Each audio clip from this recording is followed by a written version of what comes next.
Guys, what is going on? It is Tuesday, June 1st, 2021, and I'm not going to get into a bunch of nonsense today because the message I have is really important. I'm going to do the top 3 takeaways today from AMC. The first, I'm going to talk about Murdoch Capital, but I'm sure a lot of you already know about this. If you don't, Murdoch Capital bought shares of AMC last week, 8.5 million. They turned around and sold them today. Made about over $40 million in profit, right about when we hit that high point of 33.53, which sent the stock plummeting, which is unfortunate because we might have seen an all-new-time high because we were really in a roll there for a second. But AMC did raise $260 million in capital, and Aaron Adam, the CEO of AMC, put out a tweet saying that they were going to go on the offensive to use that money. And I hope so, Aaron, because we know you're flush with cash enough to get you to 2023. So I would be hoping that this money is going to go towards some type of buyout or whatever, revamping the studios, the theaters, whatever you're going to do. So I hope they do go on the offensive. That's good for the company. It's more money to help pay off some debt. Great. That's good for the shareholders. Second point, a lot of people aren't talking about, but the U.S. box office this weekend raked in $255 million in ticket sales. Just from Friday through Sunday, not including Monday. John Krasinski's A Quiet Place 2 broke the post-pandemic record, which was previously held by Godzilla vs. Kong at, I believe, 49 million. Krasinski's Quiet Place 2 came in at 57 million, so almost 10 million it topped it by. And we got right around the corner, guys. Next, I believe this weekend coming out. I believe it's this weekend. The Conjuring is coming out in the theaters, and in 2 weeks will be F9, which I'm going to make a prediction now. Could possibly be one of the first $100 million opening weekends for the movies. I could be wrong, but we'll see. Alright, now, this is the part of the video, the meat of the video that really, especially new apes, you have to listen to this. And for the OGs who might have forgotten, or if you transferred your account recently from Robinhood to Webull, there's something that all of us OG apes have already done that you guys have to do. It's vitally important to our squeeze. And I'm going to get into it right now. Without further ado, chew the speeder.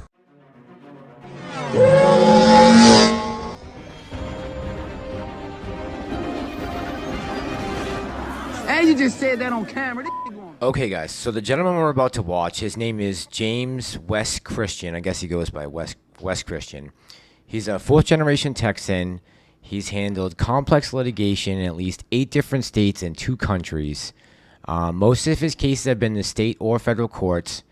Some have been complex arbitrations. He's licensed to practice in 11 courts across the U.S. and everywhere in Texas and New York. His primary focus in the last 11 years has been suing Wall Street for fraud. He has also handled many disputes involving breach of contract, fraud, wrongful death, intellectual property, breach of fiduciary duty, and serious personal injuries or wrongful death actions. Now, West Christian is involved with GameStop. He's a legal advocate for financial reform, and he's uncovered just a mess, a complex mess that is Wall Street right now and the naked shorts. So he's uncovered a lot of information that he's going to expose in this whole interview, but the real important part, I'm just going to take a snippet out for you guys to watch. After watching this, there is no way we're going to ever have any share count on AMC.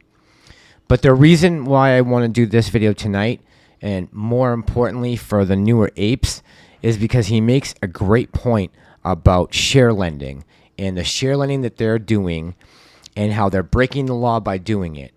But there's a way you can put a stop to it. Supposedly, if you do this in Webull or Robinhood, and you click this button, it will not allow them to lend out your shares to short yourself. So I'm going to play the clip, and then I'm going to show you where the buttons are on your app so you can shut them off, and we can shut down them being able to do this using our stocks against us. So roll the clip. In addition to lending their clients margin shares, which don't forget, each one of you out there who signs a margin agreement, it gives them contractually the right to lend your shares. Another thing that you'll see in the enforcement actions, which we've seen in cases, is they're using cash account shares. Cash account shares in the States are protected by Rule 15C33. And in doing so, that rule says the cash account shares, that is, shares that aren't leveraged in a margin account, have to be segregated in the United States. They can't be touched. So, guys, what he's basically saying is they are using shares that are on margin as well as the shares that we've purchased that are ours to lend back out to the brokerages, to the hedge funds, so they can use those shares to short or whatever they want to do with them. They've been manipulated in millions of different ways. So I'm going to show you right now, if you have Webull, how you can go into your Webull account and shut that option off, because a lot of us have already done it, like I said, but you need to know, new apes, or if you transferred, how to get rid of that button so we can stop them from doing that. So this is inside the Webull app. This is your accounts page or your wallet, and you'll see it says quick trade, performance, transfer, and then more all the way to the right. I think it still has a red new button around it. If you hit that more button, that will take you to the next screen, and you'll see a little icon of a hand with a dollar symbol over it. It'll say stock lending income. Turn this off. This will keep your stocks from being borrowed. They won't have access to lend out your stocks if you activate that button and turn it off. Okay, guys, that's all I got for tonight. I feel like that was really important. There's probably a ton of apes out there who don't even know about this button, and there might be a lot of people who have transferred their accounts from Robin to Webull and just forgot to turn this button off. And it's so essential to our squeeze happening, because if they're allowed to use these shares to lend them back out again, we're defeating the purpose of holding and buying and holding. So guys, if you don't want to subscribe to the channel, that's fine. Hopefully at some point I'll earn it, but please like the video so we can get more eyes on it. YouTube's going to go by the likes to the video for the algorithm, and the more people we can get this out to, there could be hundreds of thousands of people that need to be reminded about this button. It's essential. That's all I ask. All right, apes. I will see you tomorrow. Have a great evening. Congrats on today. And as always, I'm the Masterlorian, and I'm out.